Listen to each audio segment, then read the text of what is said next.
ইতিহাসে এমন অনেক অজানা তথ্য আছে যা আমরা আজও সঠিকভাবে জানি না।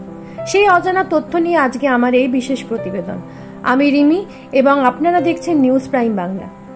এর আগের এপিসোডে আমি ভারতের সবথেকে মূল্যবান বস্তু ময়ূর সিংহাসন নিয়ে একটি প্রতিবেদন আপনাদের শুনিয়েছিলাম। আজ শোনাবো ইতিহাসের সবথেকে হতভাগ্য সম্রাট শাহজাহানের জীবন কাহিনী। আজকের সম্রাট শাহজাহানকে নিয়ে রইল এই বিশেষ প্রতিবেদন।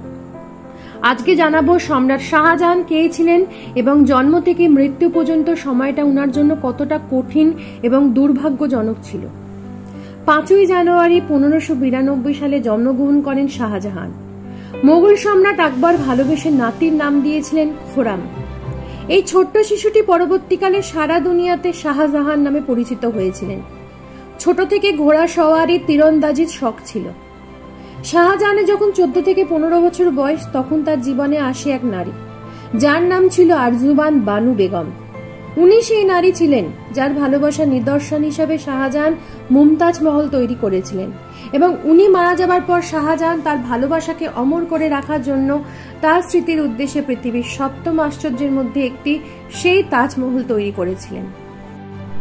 1605 সালে সম্রাট আকবরের মৃত্যুর পর তার ছেলে জাহাঙ্গীর সিংহাসনে বসেন অনেক টানাপোড়েনের মধ্যে, কারণ আকবর চাইতেন না তার ছেলে পরবর্তী সম্রাট হোক।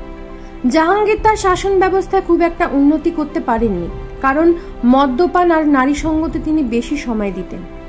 1611 সালে জাহাঙ্গীর নূরজাহান নামে এক অপরূপ সুন্দর নারীকে বিবাহ করেন। নূরজাহান সুন্দরী যেমন ছিলেন তার সাথে ছিলেন অসম্ভব পরিমাণে বুদ্ধিমতী। জাহাঙ্গীর তার সাম্রাজ্য ঠিকমতো চালাতে না পারায় নূরজাহান সমস্ত শাসনভার কাঁধে তুলে নেন। জাহাঙ্গীরের মোট 20 জন স্ত্রী ছিলেন, কিন্তু তাদের মধ্যে নূরজাহানকে তিনি বেশি পছন্দ করতেন। নূরজাহানের কোনো পুত্র সন্তান ছিল না। তিনি তার রূপে জাহাঙ্গীরকে বশ করে রেখেছিলেন। তবে তার আগের পক্ষে বিবাহের একটি কন্যা সন্তান ছিল। নূরজাহান চেয়েছিলেন তার জামাই পরবর্তীকালে মোগল সম্রাট হোক, আর জাহাঙ্গীর নূরজাহানের রূপে এমনই পাগল ছিলেন যে তিনি নূরজাহানের কথা মতো তার জামাইকে সিংহাসনে বসানোর পরিকল্পনা করেন। এই সময় শাহজাহান বাবার এই অন্যায়ের বিরুদ্ধে প্রতিবাদ করেন এবং তিনি সিংহাসনে অধিকার পাওয়ার জন্য বাবা জাহাঙ্গীরের বিরুদ্ধে 1623 সালে যুদ্ধ ঘোষণা করেন। তার স্ত্রী মুমতাজ সব সময় শাহজাহানকে সাহস যোগাতেন। এই যুদ্ধে শাহজাহান পরাজিত হন। এদিকে জাহাঙ্গীর শারীরিক অসুস্থতার কারণে মারা যান। সেই সময় নূরজাহানকে তাঁরই ভাই আসফ খান বন্দী বানান।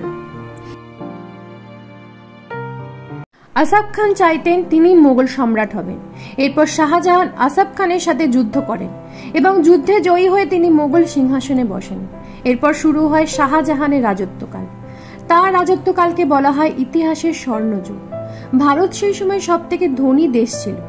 দিল্লির তাজমহল থেকে শুরু করে লালকেল্লা, ময়ূর সিংহাসন শাহজাহান তৈরি করেছিলেন, কিন্তু তিনি বেশি দিন এই সুখ সহ্য করতে পারেননি, কারণ শাহজাহানের 14তম সন্তানের জন্ম দিতে গিয়ে তার সব থেকে প্রিয় স্ত্রী মুমতাজের মৃত্যু হয়।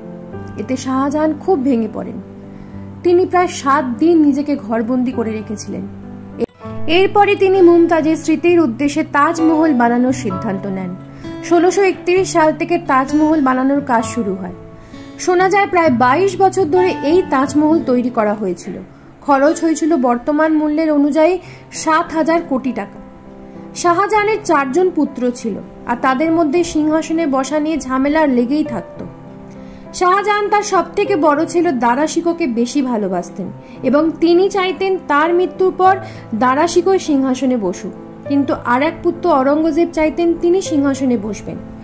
এরপর 2 ভাইয়ের মধ্যে যুদ্ধ হয় এবং সেই যুদ্ধে দারা শিকোকে পরাস্ত করে অরঙ্গজেব তার কাটা মুন্ডু নিয়ে শাহজাহানকে উপহার দিয়েছিলেন।